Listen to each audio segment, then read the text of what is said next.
so you know I got to lean in. What is up, everybody? Happy Tuesday. Thank you guys for joining us for our recap of episode 10 of the Real Housewives of New York City Reboot. As you can see, we've got a super panel on tonight. We took last week off from doing a live show, thought we'd do it real big. Everybody looks fantastic in your glasses, but you look at me in the eye when you talk to me. Okay. How are y'all doing tonight? Good to see you. How you doing, Chase? I'm doing good. How are you? I am doing great. Good to see you again, Chad. Wait. Thank you, Jamie. That was so nice of you. It's so great to see you and everyone else's lovely face on the panel tonight. How you doing, love? Oh, how you doing, Shantae? Listen, we going with the flow. We're having I am dead. Hey. Sorry. She said it was good to see you too. Okay. You look at fly in those glasses, Shantae. Thank you for joining us tonight. As soon as Love gets back, we will ask her how she's doing. But hello to everybody that is in the chat. We see Sierra Content, Taylor, MJ. Thank you guys so much for joining us. Sorry we missed y'all last week, but thank you guys for signing up, clicking like and subscribing, so that way you get notifications on when we go live before we jump into the show. If you have not already done so, click that little bell up at the top so you get notified every single time a new episode drops, every single time we go live. Like, subscribe, share this video with people. There she is. Hey, There love. she is. I thought you was mad that you said, you know what, I'm not doing this. I changed my mind. I thought you pulled a Brynn and decided not to come to dinner. I'm out. I'm gone. I'm out. I'm done. How are you doing? I'm fabulous. Hey, guys. Hey. All right, guys. So let's go ahead and jump right in. As you see, we've got a couple of people here. So we're going to try to get through this and not keep you guys all night. But we know the reason you tuned in is to see our lovely faces talk. So we want to give you what the people are asking for. Except for Chad, I need you to be as quiet as possible. Wow. You're a size supporter and a size sympathizer. And that's not going to happen. I'm Not in gonna happen on my my Uber. channel. I'm in my Uber era. I'm just now showing up. Yes. Okay. Come through. All right. So, still on vacation. It's apparently the last 2 days in Anguilla. The ladies are waking up. Sai apparently is a fitness enthusiast who decides to do 2 minutes of stretching. And Brynn and Erin are still fake as hell with each other, after making each other cry the night before. Brynn brings her celery juice and a stick of celery. And Erin literally cannot wait to tell her what she missed about the dinner last night and talk shit about Jessel. She says that Jessel wants to co-opt the same story as everyone else, but she hasn't lived that hard of a life. And for some reason, it bothers her. And I'm not sure why, because she keeps saying she doesn't have her own story. She needs to tell her own story. And I'm like, I'm waiting to find out what Erin's story is other than her badass kid peeing on the floor. Let's just figure that out. I'm really not concerned why she's so upset about anybody else's story when she hasn't shared a single thing about hers. We get a flashback to the scene where they cut a little bit. Sai is trying to go for gold with the Oppression Olympics. Every single time Jessel says something, Sai was like, yeah, well, I was even broker and I had no pennies in my pocket. And I'm just like, I wish you would have no place on my screen right now. They're up on the balcony. It's a little light bit of a breakfast before they go on this boat. And Ubah, who is rooming with Jessel, comes barreling up the stairs and cannot wait to tell everybody that Jessel snores like a big old man. She shares audio, and Jessel in her Delulu is saying, I absolutely do not. It was a one-off. I don't snore. And it's just it's great. I'm sorry, who is this supposed to be? I don't snore. I don't know why all of a sudden she got that accent. My bad, guys. I'm working on it. I'm working on it. It was horrible. Sorry. No, maybe it'll have to grow on y'all. I don't know. Chase, what did you think of this little opener? You want to grow on me too? Oh my God. I liked it. It was a lot. That Sai. Oh boy, she has become, in my opinion, my little square now. I don't have much, but it's square. She has become insufferable Sai. I like it. When you said the oppression Olympics, I mean, that is what it is. It's like, girl, just take a chill pill, get you something to eat, chill out. I thought that she was rude during, dinner, asking, calling the waiter over while they were hashing things out. I thought that was rude. I know you're hungry, but girl, let them have this moment. And then when she decided she was over it, she wanted it to be squashed. It just seems like everything has to be on her time. And then if she doesn't like what you say, then, the Brooklyn's coming out. And I think the reason why Sai is so insufferable is because she doesn't have anybody to go up against. And I think the only person who would like get down and match her face to face is Ubah. So that's what I think. I don't know. Yeah. But other than that, I don't think much. It's Chad, my nerves. Can you defend your girl? I can. I mean, defend look, at the end of the day, she's making her moments, and I've seen her name all up and down my timeline all day today. So at the end of the day, insufferable Sai is doing what she's supposed to do. She's working. That's what the girls be wanting the girls to do, right? Is work. She's working. Absolutely.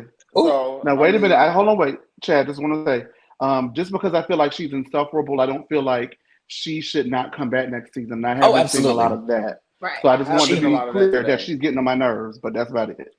We need a villain. She's definitely. I'm not going to use the word insufferable. It seems a little mean, but I do understand the view. I do understand what everybody's saying though, because I do look at some of the scenes like, girl, it's not that deep. It's not that deep. But Sai just wants to have something to say and wants to be in the mix of everything, kind of. So I just let her do Sai and see if she'll have some redeeming qualities the next episode. I keep hoping, but we'll see. Okay, we're 10 episodes in. The season's almost over. I don't know. I don't know. Over. Like, keep waiting.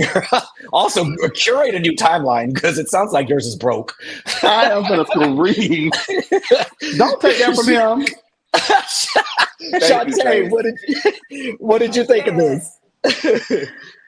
Oh, Sai, she needs to take a chill pill. And if you look at that reunion seating chart, it made me understand why she was all the way at the end. Because Andy probably saw her scenes and was like, move away from me with this, Apollo. Yes. Closer to the door. Okay. Love, what about you, sweetie? Oddly, I have an interesting take with this scene. It's interesting. Okay? Hear me out. Hear me out in my square. Okay? In your square. Hear me out, babies. Okay. So I kind of understand what Sai's saying in a sense. I feel like I get her frustration isn't so much of a competition. I think her frustration comes in with like, I think you're full of shit whenever it's time for us to talk about past and what we grew up with. And in that sense, it's annoying. So she kind of calls it out like, girl, really? Okay. And your life was so hard and you overdrafted how many times? That's where I think it's coming from. I think it's more of just an irritability, like she doesn't believe her. So it's kind of like something you just want to pick at, like you're lying. It's one of those things. I could be wrong, but that's kind of where I'm getting when it comes to Sai in this scene. You're not agreeing with her. You're just saying that you're understanding what she's saying, but you're not agreeing with what she's saying. Exactly. I feel like I could see where her irritation is coming from as far as if you don't believe what the person's saying, you're kind of like, oh, you're just trying to pick a struggle to be in the conversation. So if that is where her irritation is coming from, I can see it. But Brynn has been lying through her teeth since episode 1, and I don't see Sai having this energy for her. Girl, too. Dude, Chad, you got a lot to say today. What? I have a question. Do we think that? So I don't know about y'all, but I know at one point in my life growing up, I used to think, or I used to associate like being British with like wealth. Yeah. And I'm wondering if, because like Love said, she seems to like just call it out of irritation sometimes, and it seems like she's irritated. So it's like, let me just say, I don't believe you. I think that personally, when I look at Jessel and I hear Jessel talk, I also am like, I don't really believe this, but I think it subconsciously comes from me thinking that all British people might have a little wealth or come from something. So I'm like, maybe that's why Sai is coming at her so hard, because she's adamant that, girl, you lying. That you lying. But I mean, Jessel has never said she grew up broke. She says, I had it a little bit rough. Like my life wasn't easy. So like, girl, if you don't want to hear my story, don't ask me questions. Like And you, here- you can't have it both ways. And Ubah said it best. Ubah is telling her in this scene, like, I don't understand why she was coming so hard at you. I don't understand what was going on. Like everybody has their story, and it's like nothing that was being said was good enough. Like they had an issue with anything. So I can understand Jessel can be annoying. Nothing has changed since episode 1. And here's what. But she's Oh, go ahead, Jamie. I'm sorry. no, that was it. I like her. God bless her. Here's what. It was rough for me. Okay? Having $20 Okay. in my bank account, if you think I grew up rich and all I had was $20 in my bank account, was rough for me. It does not negate what you went through. It does not negate that you had, you had Right. negative $400 in your bank account. I understand where you're coming from, girl. For me, that $20 wore me out. For me, growing up in a mansion, square. that you think I grew up in a mansion is wearing me out that I got to go stay with my uncle. For me, working a job and not getting paid is wearing me out. For me. Right. It's true. So is it for her or for you? For all of us. Everybody. For Yeah. Jessel, I'm just saying, like, okay, girl, that I had a little bit harder than you, but what Okay. is that? Why can't you just acknowledge what she went through, accept that this is her story that she's telling, and move on? What is it? I don't understand why she You know has why? a visceral Because reaction it gets to it. irritating if somebody rich is saying like, girl, I had to work 3 days out of the week. Oh my God, it's hard for me. Look, and you sit up there like, let's- I worked 3 jobs and had 2 kids. So To put a that's pin the in part this- where I feel like it's irritating. Like don't nobody want to hear about your little bitty struggle when I mean, was, then don't ask. Don't Don't ask ask about me. it. I don't know what to say. Don't- Don't ask me. Yeah. I mean, And not- it's not all of also- us- Not all of us can have our moms be an abusive alcoholic. So, like, sorry, Sai. Like, Yeah. these are the okay. cards I was dealt with. Oh, All right, Jesus Shantae, Christ. I'm going to let you have the last thing, Shantae, and then we'll move forward.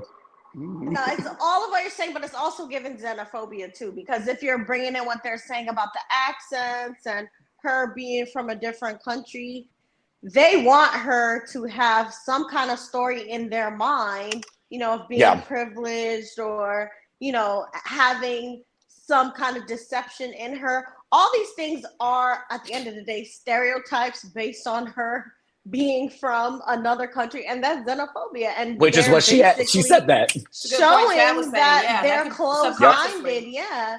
And no matter what she says, like Ubah said, they are canceling her words and diminishing her experience because she's not confirming what stereotype they have in their mind. And that is crazy to me.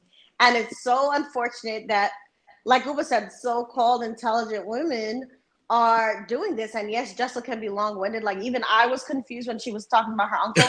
But if you listen carefully, she lived with that uncle, So it's like everything she said made sense if you were listening. But if your mind was closed and you already painted a picture of her being from wherever, and lying, then that's why you're going to act like how those women were acting, Well, lucky for us, it comes up again and again. So they prep to go to the boat. And finally, Erin ate this, or not Erin, Sai ate this one little thing. That little coat that she had on over her swimsuit was gorgeous. And I was like, there it is. Here's the fashions. You still aren't that girl, but thank you for bringing the one piece. Thank you for bringing the one piece. Ubah's eating them up in the looks department. Jenna looks classy. Jessel. That's your girl. That's your Thank girl. God she's funny. Thank God The my girl is fashion funny. intern. That's your girl. So they board the boat, and immediately, Chase, I got the boat ride from hell whenever the original OGs went to Anguilla, because that boat looked exactly like the boat that was about to turn over Gilligan's Island like style with Ramona. I the just best imagine thing like ever. Ramona screaming. So we get a little flashback, and apparently there's a prank war going on. Ubah pushed Erin in the pool the night before, and Erin is on like a mission to prank her back, and they're both having a little fun. They're laughing about it. Brynn, for some reason, is teaching Jenna to roll her R's in like a sexual way. Jenna has a full-on wetsuit. Jenna's wearing a wetsuit like Heather Dubrow. Like, it's just a lot happening within 5 minutes on this boat. So while some of the ladies are swimming, Jessel decides to fill Brynn in on what Erin and Sai and their little inquisition. Ubah, again, has her back, which Shantae, you said Ubah has a mind of her own, and when she's got an opinion on something, whether it's right or wrong, like she sticks with it, but she's been on the right side. She, again, is saying this is the stupidest thing that they're fighting. They wouldn't let her talk. Jessel is rightfully upset and says that nothing that she was saying is good enough. We get a little bit more of Brynn flirting with Jenna for a storyline since she doesn't have anything going on. She's sexually harassing the boat hand by asking her to pour liquor in her mouth, and just like, my God, Lord, like, my God. Jessel calls the captain a pilot. She says they're the same thing because they both drive things. She gets up and she actually gets to drive the boat with the captain. Immediately, fake Brynn turns to Erin and Sai and tattles and says that Jessel said that they were going at her. And I'm like, I didn't hear her say that, like, at all. Sai is like oddly aggressive, like being very upset about the whole thing. And I'm like, what is happening? Ubah again is defending Jessel, says the women implicitly believe anything out of Jenna's mouth, but for some reason have this weird agenda with Jessel and second guessing and questioning her. Erin again accuses her of trying to co-opt everyone else's story, insinuates her uncle was rich, and in very like condescending way said, "Oh, your life was so hard when you lived with your rich uncle." And in my mind, I'm like, Erin, you're rich. Like, your family was wealthy. Like, you came from money. So I don't understand, again, where this weird energy is. Jessel at this point walks in on everybody and she's had it.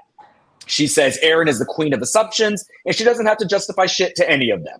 She says none of them know her life, and Sai just begins screaming out of nowhere for absolutely nothing, telling her like, you're not real and we want to hear your story. And Jessel's like, I was telling you about my parents' immigration story. Is that not part of my story? And Sai's like, no, I want to hear about you. And I'm like, my God, Sai. And then again, like y'all said, the conversation was done when Sai said she was done, and she said she's over it and she doesn't care anymore. And for somebody who doesn't care, she is carrying a lot. What did you think of this, Chad? Your crazy, crazy fave. I mean, I agree with her. Like, tell us your story. Don't tell us the story of everybody else. I'm sorry, I agree I understood where she was coming from. I get it that your family background is a part of your story, but tell us about you. I understood the frustration. It seems like sometimes Jessel plays on being elusive. Like, she likes to throw a little bit out there and then it's like, okay, but like Shantae said, she's long-winded and it kind of makes you go, you're leaning one way where you're listening, and then she starts saying something else and it's like, okay, you was just telling me about you and now I'm listening to about your uncle. Like, I want to know about you. And I feel like Jessel is just as full of shit as Sai is. Ooh. But then my question is my parents' immigration story and the reason why they had to flee their country not part of who I am and how I got here? Is that not my story? It is a part of No, your that's story. all I just wanted to know. No. Okay, Sai. I'm over it. I don't care. It is a part of your story, but Jessel has her own Jessel story, and y'all know that she can tell us about her instead of about, like, I haven't heard nothing else about her being a fashion intern since the first episode. No, tell she's us not. About you. How did you get interested in fashion? Like, she's all over the place sometimes. I get it. Chase. Jessel better than me because I looked at her and said, "Get the bitch a burger." Pipe down, boo. Who was you yelling at? I don't care if you right or not. You want to lower that tone when you talking to me. Who are you talking to? So that was my gripe, girl. Why are you doing all that? Jessel is just long-winded, and I think that if they would have had the 30 to 45 minutes to an hour to spare to get there, she would have got there. You know what I mean? Damn. And so I don't think that was necessarily, I'm just saying, I don't think that necessarily was going to be her story. I think it is a part of her story, of course, but I don't think that is where she ended on landing the plane, but she's going to go from Atlanta to Orlando to, a lot of layovers. Before they get to layovers. Yeah, there's a lot of layovers for her. So, I mean, I think it is a part of her story. I just think that because she talks a lot, she wasn't able to get it all out. So, yeah. Shantae? I saw a couple of interesting things in the scene. One, I agree that Sai was doing the most by yelling, and I kind of saw a tiny bit of colorism when you compare how the girls reacted to Sai going off versus when Ubah was going off. Because when Sai was yelling, going crazy at Jessel, Jenna was saying, "Oh, I wish I had some of Sai in me," and a lot of them were watching, kind of rooting for the mess. Jessel was backing her off, and Ubah, in her quiet way, was trying to get Sai to see the light.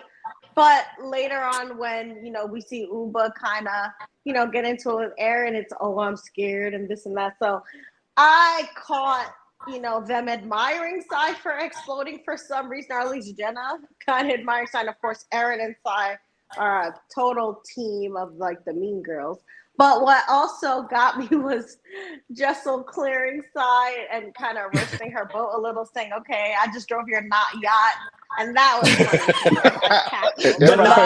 I was like, "Oh, that was a read." I was like, "Okay, Jessel, clock that." That was a little read. Since I'm so damn rich. Okay, but not yacht. That was cute. So what about you, Miss Love? First of all, can we just talk about how Ubah looked like a sun-kissed statue laying on that yacht? Just absolutely beautiful, delicious, and delectable in every capacity. Where we going here? Hold on, Brynn. Are you going to take a dip in the lady pond? Everything. Every time she walks in and says nothing, I enjoy it. I love Ubah. She's the housewife that interjects when necessary. I feel like she's that wife, that castmate, where when she's on, she's on. When she comes in, you know you're gonna get something. So she always gives us something, whether it's a funny joke, a good punchline, a quick little shade. She gives something. So I always enjoy her being on the screen. I don't like the attack on one wife thing. It seemed like it was just pile on Jessel. Kind of. Not every girl was piling on her, but it just seemed like she was kind of just trying to figure out where she wanted to go in the conversation and who to address. But she held her own. She wrapped it up nicely with some tea. When she clocked it, it was really cute. But I agree with you, Chase. I feel like she might be the Doritos of the franchise. Just long-winded, means well. Okay, that's actually an accurate assessment, because Dorit can take a while to land the plane. Right. She's giving me that. So we'll see. But it was cute, though. It was cute. I will say, Jessel ate Erin up, and all Erin could say was, "Oh, okay." Like, girl, she got you, bitch. She got you. Okay, Jackie. Got her. It was she got her. Childish. It was dumb, actually. It wasn't a great read, but okay. but if that tells you how, like, just throw any little, like, wrench in Erin's train of thought and the girl can't, like, operate. She's like, oh, she got me. Like, okay, Erin, stop talking. Like, you're never going to win a fight. So the boat docks. And the ladies are prepping for dinner. They're coming down. Jenna and Brynn are all in white. Brynn jokes that it's their wedding. And in the confessional, Jenna said, "Oh, yeah, I'd absolutely marry Brynn, but I'm making her sign a prenup. There's no way in hell she's getting everything." And good job. Brynn, again at dinner, is talking unprovoked about her cunnilingus skills. I don't know how we keep getting into these situations with this woman when I'm just trying to enjoy my salad. What in the Hot Wheel? Right. So she says, even her dentist is impressed, and I don't know how he would know that. And then tells the ladies that if you just pretend that you're gagging on your man, he'll love it. And so, Chase, have you tried that before? I don't have to pretend because I can't. I don't know how to gag. So, in your square, long throat. Long throat. All right. So then the conversation shifts, and they start talking about embarrassing experiences. Brynn, again, lying unprovoked at the drop of a hat, says that when she was 12, she had to put in her first tampon and accidentally put it up her butt. And I'm like, Where is Sai screaming when you need it? Like, why ain't Sai yelling at this hoe? Like, I I really was like, I believe her. I believe her. Very Dr. Heavenly. I believe him. Jessel, most quotable housewife, said, Brynn, how big is your asshole? Like, and I love it. I love her.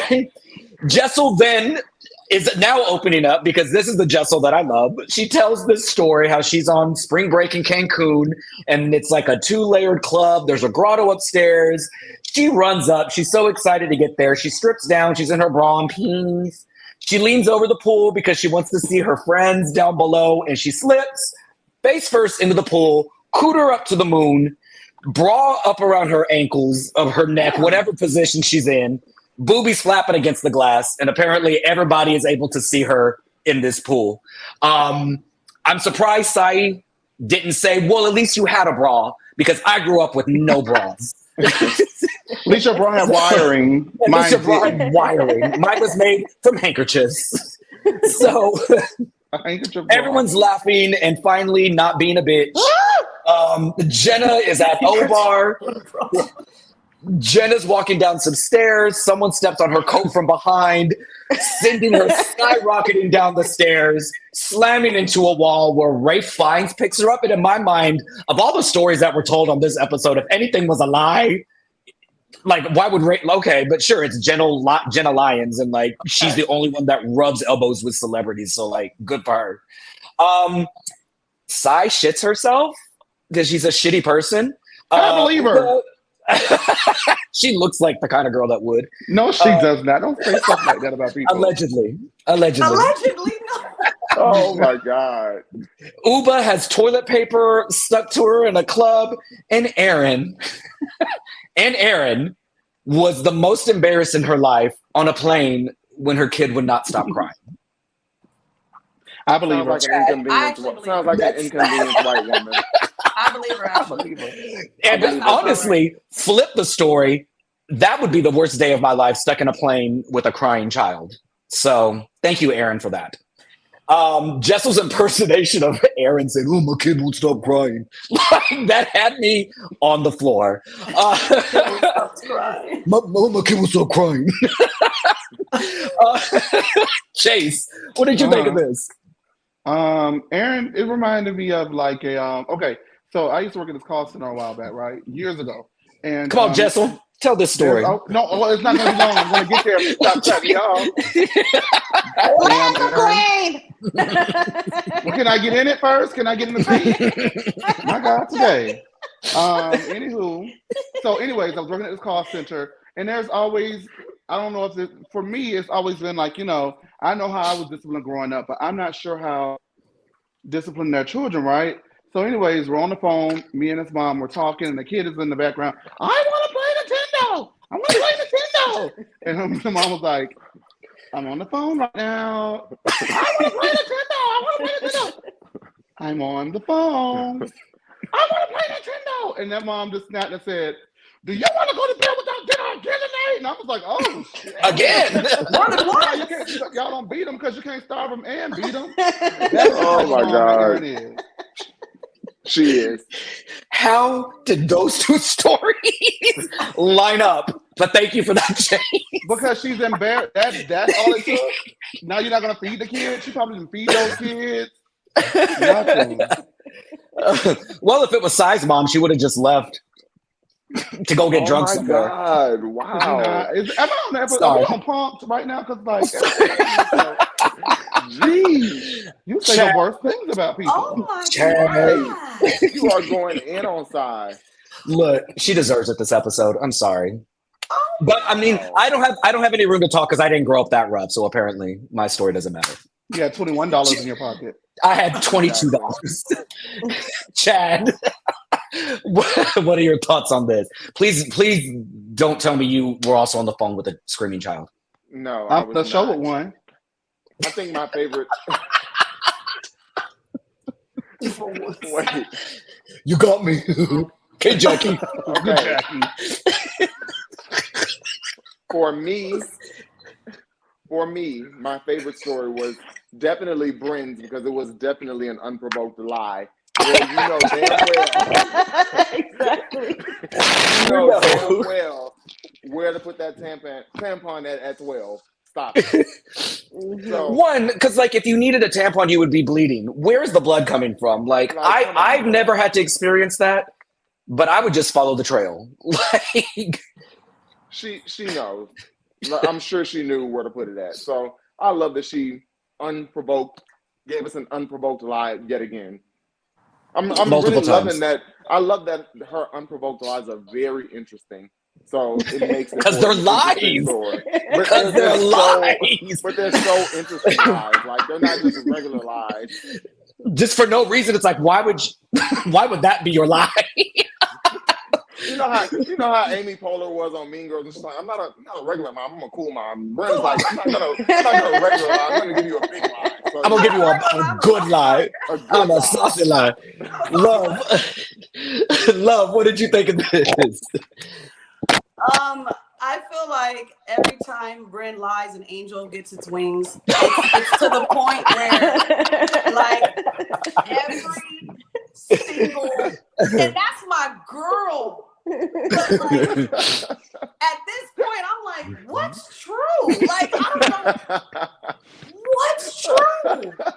The tampon thing, it pissed me off so much. I said, all right, You did not put that in your butt. like it just didn't happen. Like it didn't happen, and they all were laughing at the table. And I'm surprised that side nobody was like, all right, you know what? Enough's enough. When is enough enough? When? Enough. Oh my God. It's too much, Taquita. Too much. Not. Oh yeah. Shantae. Love is right. It's too much. Yeah. And not to be too gross, but I also thought that was not true because if you know something about tampons, they get bigger once you insert them as well. Like, man. So Man. Okay. And how did you take out? The lie. Right? Because they're cotton, right? Like they're cotton. Like, lie. baby, you just have dry cotton in your booty? Oh Like- my God. Oh my Right, God. that expands because you first Oh have my the God. applicator, right? So it's small at first, but once you take out the applicator, it's Oh, like God. Illuminati in you. It's a two-step process. Oh. Yeah. So she lied. Insane. Like if you're a Oh. woman, you would know that she lied. It pisses And me that's off why even more. Jessel All the asked that female question. viewers got more mad. Listen, it was Jenna saying, but didn't that hurt? And she was like, no. Like, oh God. Oh my God. She lied. What? Oh my God. Our world wants to Oh know my how God. did it come out. No, we don't need to. We're gonna move. We're moving right You on. gotta pull it out Moving with a right on. string. We're gonna pray for Brynn. She went to We the gonna ER. pray for Brynn. My We're gonna pray God. for Brynn. Okay. Anything to keep that apple. She said she was not going back to the poorhouse. At all. We'll never go back. So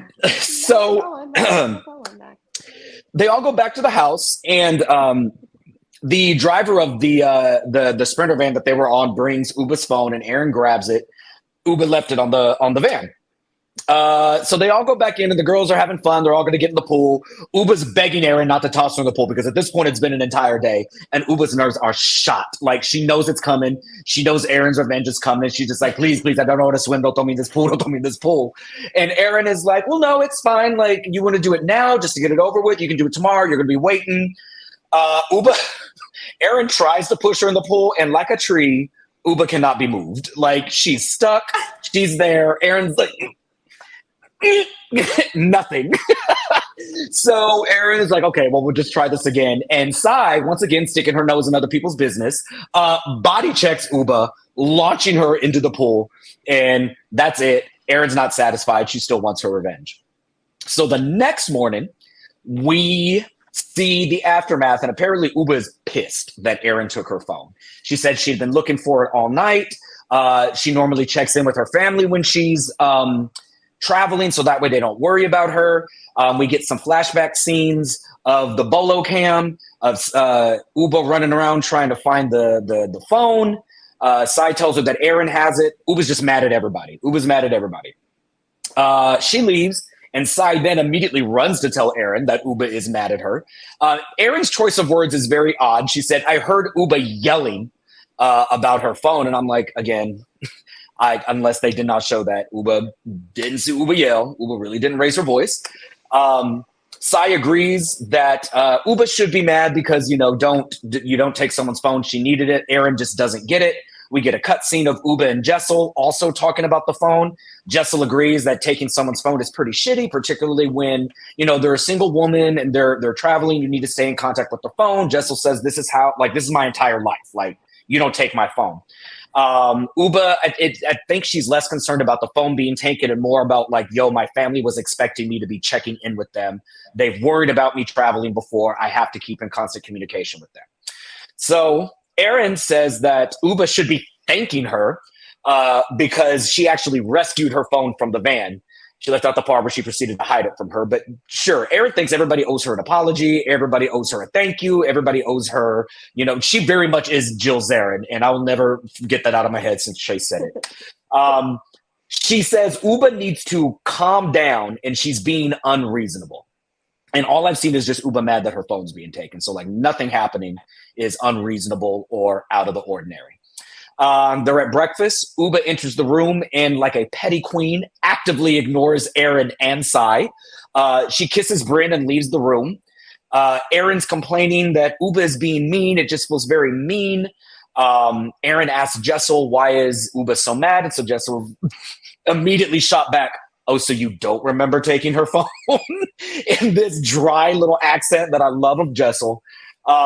And Jessel really clearly explains that, Ubah didn't find the joke funny. You say it was a joke. She doesn't think it was. She has every right to be upset. So Brynn, who just got done kissing on Ubah, immediately jumps in and says, Ubah needs to learn to take a joke. This is exactly what's wrong with this country is people don't find things funny anymore. And I'm like, sure, that's an oversimplification, but okay. The ladies are now dogpiling on Jessa for the third time this trip for defending Ubah, and Brynn's broke ass is joking that Jessel is Ubah's attorney in the People versus Erin and the missing phone. So before we enter this final little scene, let's recap what we have here. Love, what did you think of this aftermath of, one, this phone prank that Erin said? It wasn't even a prank. Like, you just stole my shit. Like, give it back.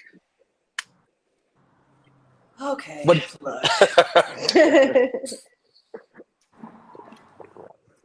Ooh, I feel like this.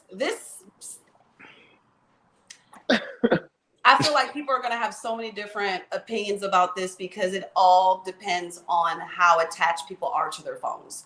So I feel like everyone's opinion is going to be different about this scenario. There really is no right or wrong answer because 45 minutes to an hour without your phone could be the end of the world to person B and could be absolutely nothing to person C. Yeah. So I think it's interesting. It creates interesting dialogue. My box, my square, I don't think it's that serious. I can be without my phone for 45 minutes to an hour. I'm filming a TV show. I know clearly it's somewhere. Me and this girl have been pranking each other. She probably has it. Once I found out from someone that she does, things would be different. That's me. That's for me. For me. It's not that serious. But I get it. They're all getting to know each other. Obviously, Ubah, this is some secret savage behavior that got unlocked. She don't play about her phone, her money, her man, her kid, her phone. She don't play with her phone. So I'm starting to realize the candy aspect of Ubah. That's what I'm getting so far. That's what I'm getting. Chase?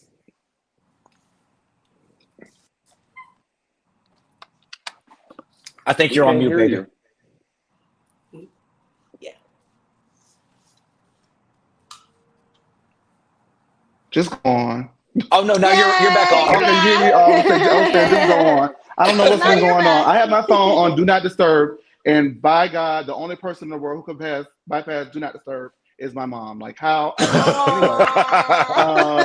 Like, what? Like, how? I was like, hey, why is she calling me? Anyway, so I've been back and forth on this. A prank is a prank, so yes, I get it. I think that when the girl is looking for her phone at wee hours of the morning or at wee hours of the night, okay, go ahead and give it back. When she asked in the text message, has anyone seen the phone or something like that? and you sent the, whatever, The maybe emojis. you could have given it back then. The emojis, thank you. Right. Maybe you could have given it back then. I like a good prank and a good joke.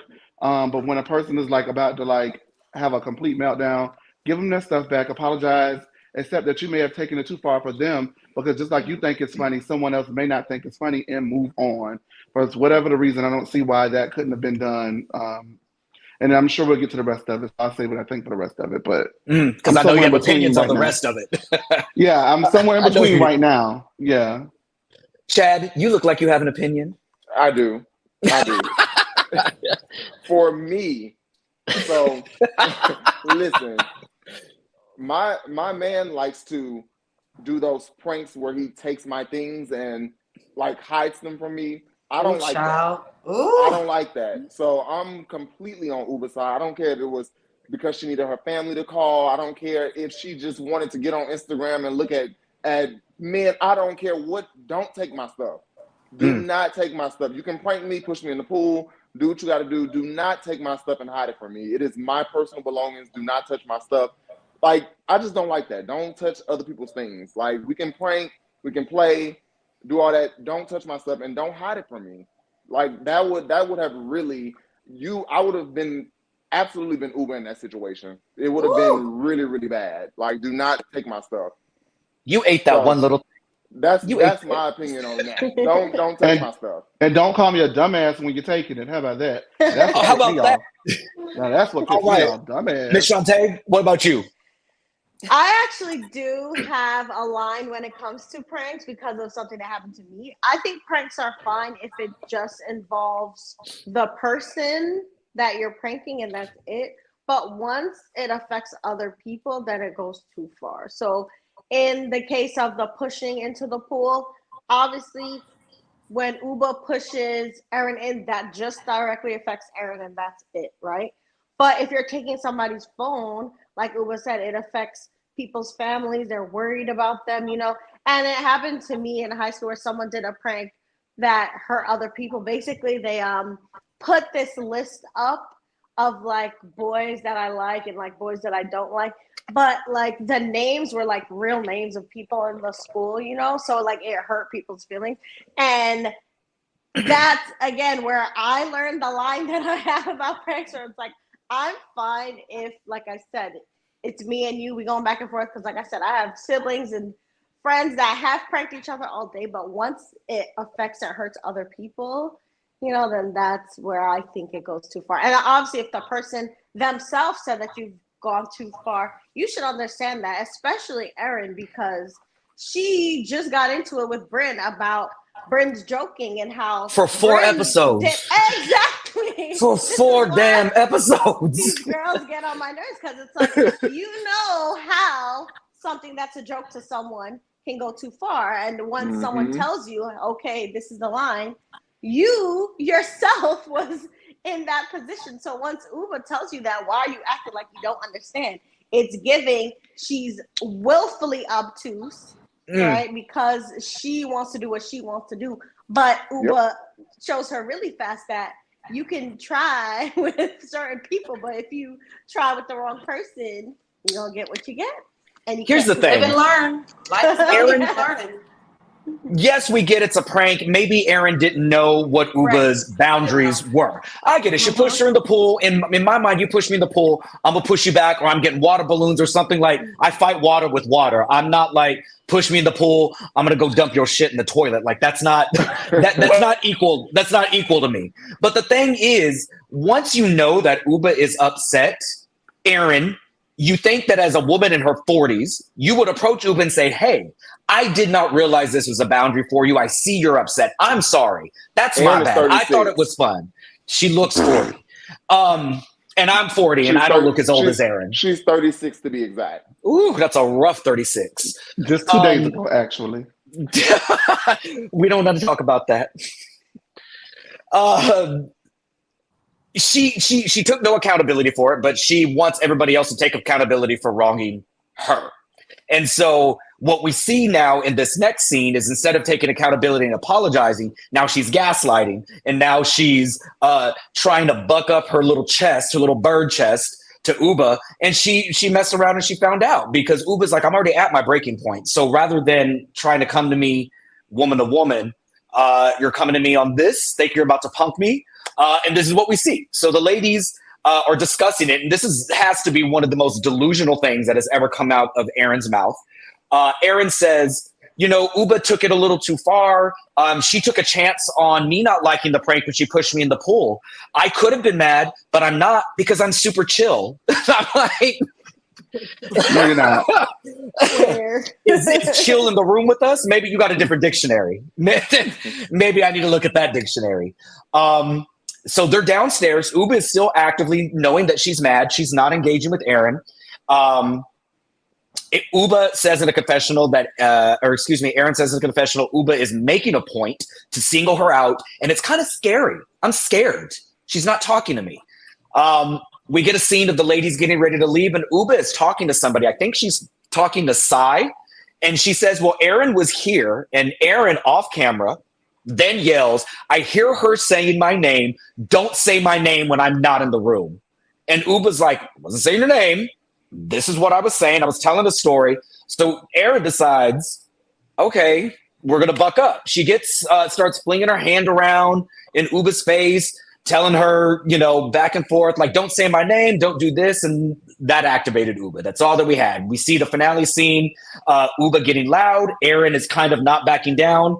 Ubah says, I need you to look me in the eye when you talk to me. And everybody do it with me. She gonna snatch them glasses right off her face. And this is when Miss Little Upper East Side gagged and immediately was like, no, I'm done. Don't talk to me like that. I'm done. Get out of my face. Get out of my face. And Ubah wasn't even in. She was like, okay, well, what? You took my phone. I'm not going to deal with this. Now you want to talk crazy. Erin then, I don't know if y'all noticed this, Erin removed herself and went and stood behind a man and is still talking over to Ubah about stuff like, this is crazy. Why is she so mad? And we end the scene there. So before I ask you guys, if you haven't already, please like, subscribe to this video, turn on your notifications. Chase, can you go ahead and drop the link for our live callers? If you have some thoughts on this, unless you're Team Sai, please call in and let us know what things... Please call it, because if you're on the Jersey panel, we are biased and we don't let other people talk. So I'm gonna put that into action today. Oh, girl. No, we're not. All callers welcome. Wow. Unless you're Team Melissa, then you cannot come up here. You cannot come on. So the lines are open. We will get to y'all in just a moment. But all right, Shantae, let's start with you. What did you think?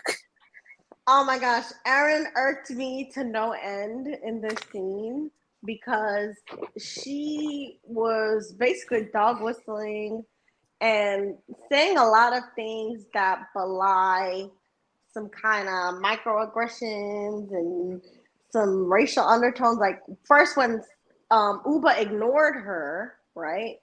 She was saying, oh, I was scared, and I'm just like, what are you scared of? She's paying you dust. Like, don't put out this narrative that this girl is scary, when she's literally leaving you alone.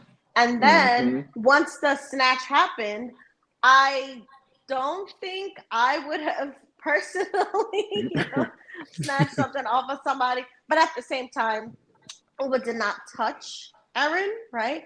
But Erin, again, did a dangerous thing where she was like, don't grab me. Don't grab me. And I was don't like, grab me. Didn't touch you. Grab her glasses. And it took me to, like, situations like with Emmett Till where, like, you have, again, like a white woman saying these suggestive things that blow a situation out of proportion or misrepresented. And it could get people hurt. Like in Emmett Till's case, it got him killed, when a white woman basically blew whatever their interaction was out of proportion because she was talking about a child, either whistling at her or something. But Erin screaming, don't grab me, in another situation, Ubah could have been in danger, with the assumption that someone was being attacked physically when literally it was, again, I think, stealing in a way by, taking the glasses, but definitely there was no physical contact. And for her to yell constantly that she was grabbed, that totally took my mind in a whole different way, and I was triggered. So I want to know what you guys thought. Chase, you said at the last segment that you had some opinions on this, so let's hear it. Well, first thing I want to say is I did not give him a till, but each of their own. I get where you're going. I get where you're going. I get where you're going. I want y'all to be very clear and think back to that very first episode when I said I didn't like the way that heifer mocked Ubah's banana. She was like, "Oh my God, banana! Oh my God!" Like just so. She did say that. I think the undertones have been there from the beginning. I also want to point out that by this point in the trip, it's very clear. At first, I thought at the beginning of the trip, it was just a random happenstance that Ubah and Jessel were in the room together. It's very clear they were in the room because they don't like them. So let's get that out in the open. They don't like Ubah and they don't like Jessel. With that being said, the prank war is one thing, but when, someone mentions your name and you coming down from the steps, who talking about me? Who won't go with me because I beat their ass? Anybody calling Erin name can get it. I'm like, okay, Erin, what's going on, Erin? Who is this Erin, right? I'm like, this is Erin. I really was shocked that she was so gung-ho about keep my name out your mouth, right? So when you give that energy, what do you expect to be met with? Yep. Erin the Karen, I'm going to need you to do better when you're dealing with people that are outside of your radius. Where did she say? Tribeca? Outside of Tribeca, you know what I mean? The up-and-coming neighborhood. The up-and-coming, and it is up-and-coming if she stays there because at this point, I've reduced her to trash. Yeah, that's what I feel about Erin the Karen. I think that she Tribeca definitely trash. used the word Tribeca trash. She definitely knows what words to use to go ahead and slant the narrative to be in her favor. I really wish that Ubah wouldn't have given her that energy only because it kind of they're going to use it to negate everything that is the issue. Her coming down the stairs, talking like that, B, her doing all of that in her face, C, her falsely accusing her of grabbing her. She did not grab you, boo. And I looked over and over again. She did not grab you unless there's something that we did not see. And then, you're talking cold cash shit and then hide behind people, still doing so. And now you're this victim. You're not a victim. You do this a lot. If the roles were reversed and someone took Erin's phone, all hell will break loose. We would hear for it for another 4 episodes, and it would never be the end of it. So as far as I'm concerned, I really wish that, even though I hate that Ubah took them sunglasses off of her, I wish she would have stuffed them up the crack of her ass because I'm really done with Erin as we speak at this moment. Y'all can go ahead because I really have more that I want to say, but I'm going to knock her all the way down because we have way more season to go. But as far as I'm concerned, Tribeca trash. Girl, I was going to hop through this thing and take them sunglasses off Erin's face myself. Y'all go ahead. All right, Chad, we'll get to you, and then Love will have you close out this segment before we open up the lines again. The link is in the chat. Y'all go ahead and tell us your thoughts on this. Chad, what did you think? I was very annoyed with Erin, just because I really dislike when white people switch into this mode of the victim. And it was just like, it's almost like I saw it happening in real time before it was happening. Like I knew exactly the route that it was about to go. And especially once she came down with all that energy, like Chase said, it was like, okay, who is this? Who is this woman? What is she about to do? So I was really confused, like when it got to the point of Ubah, taking her glasses off and she just switched into a complete white woman from there. Like it was complete, not Jewish white woman, but white woman from there. Like she just really switched the switch, and it turned me off seeing her act like that. I do want to say that I disagree with Shantae when you said that I get it, she didn't touch her, but taking my glasses off my face is touching me. To me, I feel like if you do that, I feel like if you take my glasses off my face, that means that you are trying to fight me or you're trying. Is that grabbing you though? Is that grabbing? Now that part I agree with. Now the grabbing, she was completely making that up. Choice of words. But the choice of words. But I'm just going with the whole taking the glasses off the face. Like you do that, I feel like that's enough grounds for me to pop you. Because you just don't do that.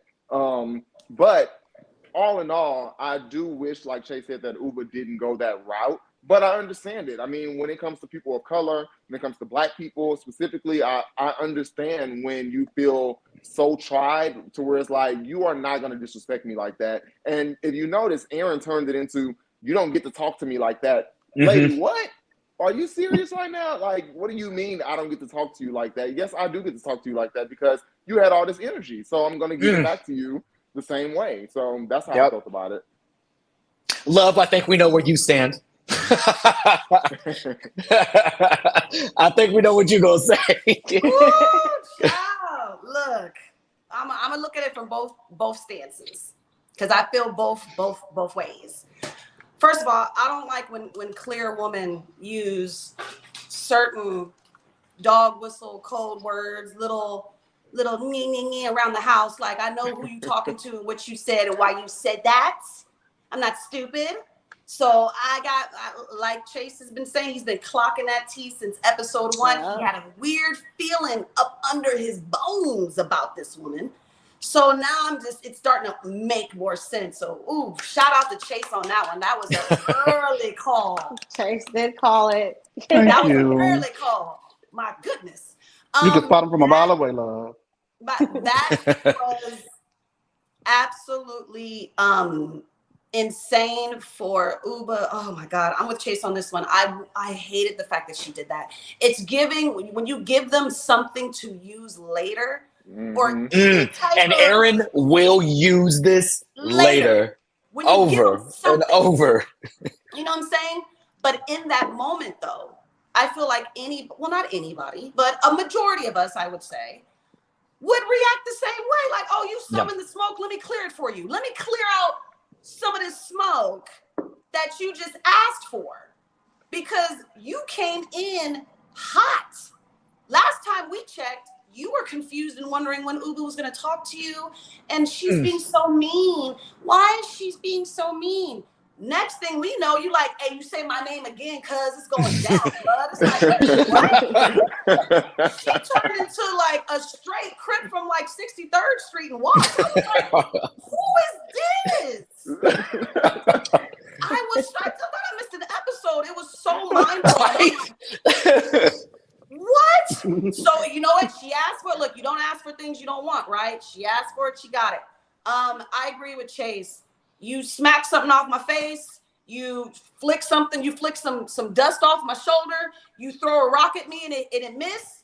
Anything physical-esque towards me, I'm popping you. It's an automatic, don't touch nobody. You touch something on my face. That's just like flicking something off you. That's like smacking your purse out your hand. That's like flicking your hat off your head. It's personal space. Yeah. Don't touch anything around me in confrontation or energy that's negative, because I'm gonna pop you in your face. So two things can be true. Two things can be true. Erin had every right to pop her in her mucking mouth for that. But you and I know Erin was not going to do that. She would have been justified. Absolutely justified for that. And in that, I hate the fact that she gave her that. That's the part where I'm like, damn. No. You know? So two things can be true. Right. We say on this panel, because we've had multiple confrontations in other seasons, where you do not get to dictate how I respond to your disrespect. So Ubah, that is how Ubah chose to deal with that. Do I like it? No. Do I wish that she just continued to sit there and eat Erin up? No. But at the same time, Erin came in hot. Erin got in her face. Erin was flinging her hand in there. So this is the energy I met with. Now, if Erin had kept that big dick energy that she thought she was bringing once Ubah snatched her glasses, she would have been in the right. Because I would have been like, yeah, Ubah invaded your space. Yeah. But where Erin went wrong was she immediately switched the energy that she instigated the situation with to victimhood. Now, baby, you're playing a game.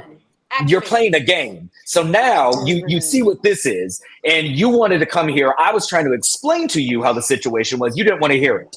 All I know, before we go, I think we have a caller, and before we end this, we do. Had that been Monique Samuels, baby, they would have been tussling. Okay. We do have a caller. We're going to let her on. Period. All right, Megan, let's bring this caller on. Hey, Megan. Thank you for patiently holding, Megan. No worries, guys. No, I was enjoying the discussion, so it's all right. I don't know how many people are behind me. So It's a line. Okay. I'm gonna rewind just a little bit. Okay. With the whole Jessel stuff. I feel like I always tell myself to trust my gut with people. And I feel like from the first episode, I didn't like Sai and I didn't know why. There was something about her. And I feel like, and I was like, don't be a hater. It's only one episode. But now I'm just like, no, it was justified because she sucks. Like she is. I don't understand her. I think that Jessel I think she felt like she was under pressure to deliver a story. They're saying, oh, you're telling a story. But like, if you think about the episode before, they bullied Jenna into telling that story about her mom. So, and then when they swung around to Jessel, like, Jessel, let's hear about you. She's like, well, God, let me pull something out of my ass about, okay, yeah, my Kenya and Africa. I feel like she was probably like, let me just figure out something to say, because it seems like the only thing that resonates with these ladies is trauma, like trauma bonding to the nth degree. Like everybody's talking about something, so let me pull out my tragic story. So I kind of give Jessel a little bit of leeway in that like regard. I do feel like she was kind of set up to fail anyway. I agree with someone said it that like they don't like them. I agree. I don't think that they like Jessel at all. And Ubah is like, maybe. I don't think they like Jessel. I think they look at her as kind of like court jester a little bit. And yeah, yes, with Sai, I don't get why she was so aggressive. Yes, I do. I think that they don't want to get to know her. I don't think that they want to get to know Jessel. I actually also don't think that they want to get to know Jenna. I think that they have studied from the Bravo Real Housewives book a little too hard. And what they're doing is like, listen, you guys are not going to come on this show and talk about surface level stuff if we are talking about alcoholism. This, like if I'm sharing all of my stuff, like then you better share your stuff too. I feel like that's where it's coming from. I think it has nothing to do with, oh, we just want to get to know them. No, you just want to make sure that everybody's playing by the same rules. I feel like that's what it is. And I feel like that's why they made Jenna cry the last episode. And we're like, oh, finally, we really know who she is. That's not why. I feel like that it's because they just want to make sure that everybody is like, contributing in the same way. Similarly to like Candy on Atlanta, I think that like don't want to. I think it's that. I really do feel like it's that situation, and I feel like I especially. I feel like she is the no. I'm sharing my life. If you looked at her account before this show, she never showed her husband, and they were just like, "You're gonna have to show him now." And she's like, "Well, Jenna doesn't get to talk about her relationship, this, that, and whatever." Oh no! Like everybody's gonna share if that's what we're doing. I really feel like that's where they're coming from. And Jessel, Jessel is Jessel makes me laugh. Jessel, I feel like is one of those characters that you need on a housewife show. Does she maybe elaborate? Not elaborate. Lie. Embellish. There we go. Embellish. She embellishes. They all do though. If she embellishes, that's just a housewife staple. Everybody does. Everybody does at some point. Fast forwarding to Ubah, I know I got a line, but with Ubah, I would not have been as upset if someone took my phone. However, I don't like Erin, so I don't care. We love honesty here. We love honesty. She got in her face, and I say, get her. Because this whole episode, the last 3 episodes, Erin has been trying it. And so I'm just like, you know what? It's for a reason that's not really that justified in my opinion. But whoever's going to give it to Erin, it was Ubah on this day. And I said, all right, I'll take it. So, and blast is off to Ubah. So yeah. All right, that's all I have. Thank you, Megan. Thank you so much, Megan. We're going to go ahead and let our next caller up. All right, let's bring it in. Hey, yes, Demisio. actually, we had a line there. So Demisio is the last one. Hi, guys. How you guys doing tonight? Good. How are you? I'm good. I'll start with Sai. I just really don't like that lady. Like she's and with Erin being the accountability police that she is, I don't see how Sai has skated away episode after episode without being called out for being the messy shit stirrer that she is. She's like, she starts all of the drama all the time, and nobody says anything, but they're gonna rain down on Jenna for not wanting to fly first. I mean, in you know, what was it? Coach. Coach, yes. Because I was finna say first class, but that's what she wanted to fly. She didn't want to fly coach, but it's like y'all don't call these other ladies out for the messy shit they be doing, and that's a little bit more important to me than somebody not wanting to be in coach. Shit starting, because Sai's definitely a Regina George all the way around. Yes. Definitely.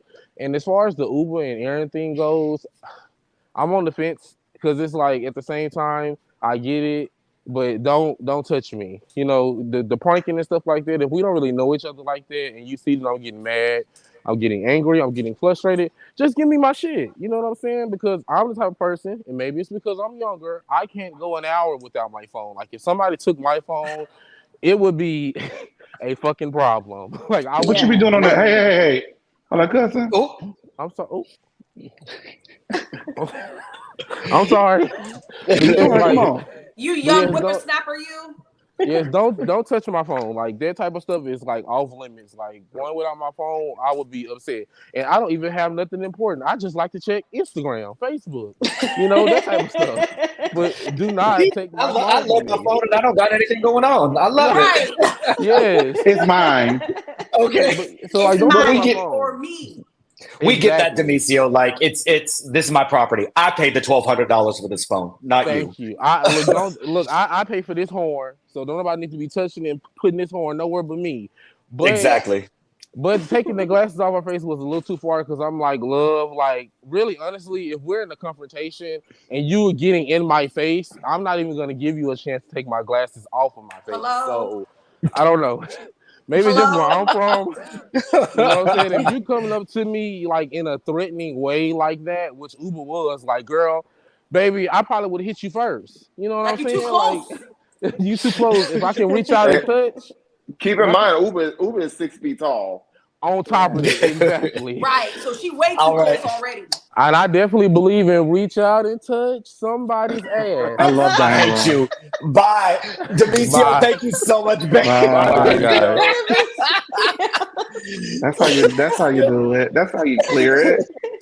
All right, we're done for the night. No more callers. All right, guys. Thank y'all so much. This is the first time that we've had more than.